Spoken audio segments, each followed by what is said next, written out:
Tory Brexiteers have warned Theresa May not to give more ground to Brussels, after EU negotiators demanded Britain set out within 2 weeks how much it will pay for its divorce bill.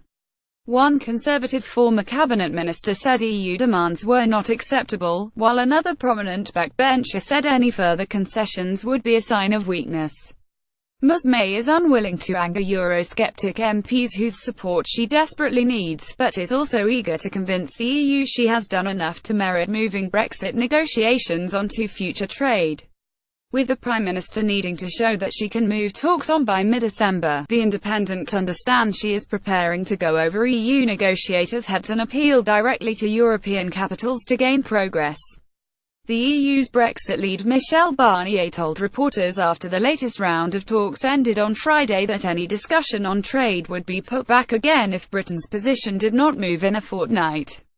He signalled that if the UK gave a commitment to pay more money as part of the divorce bill, he would be able to recommend to European leaders that sufficient progress had been made to discuss a lucrative trading relationship. But ex-Minister John Whittingdale said the Prime Minister has moved quite a long way.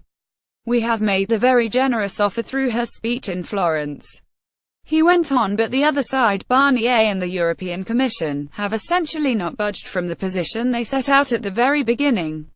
And some of those things I don't think are acceptable, such as the involvement of the European Court of Justice once we have left the European Union.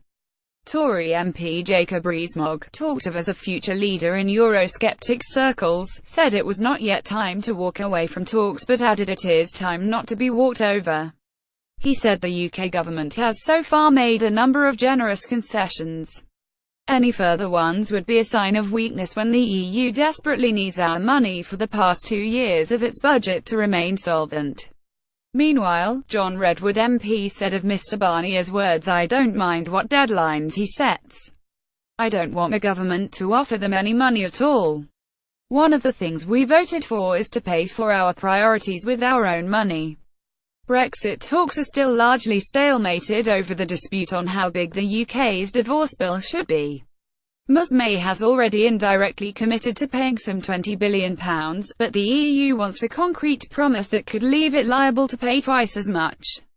Barnier: the Brexit agreement will not be based on concessions. The government had wanted to wrap up the withdrawal part of negotiations by last month's European Council summit, allowing talks to move into transition and future trade, but failed to largely because of the divorce bill.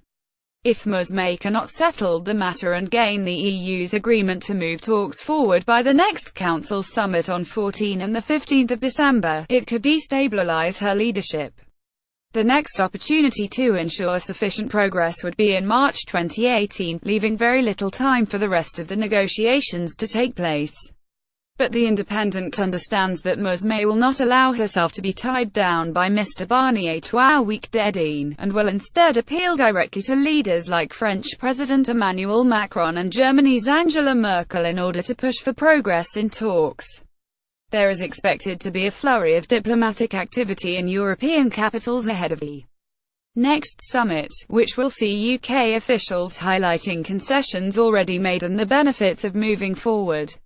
Speaking after the closer talks on Friday, Mr Barnier was asked whether the UK only had 2 weeks to ensure there is more progress before the December meeting. He said simply, "My answer is yes." More about Michel Barnier: Theresa May Brexit reuse content.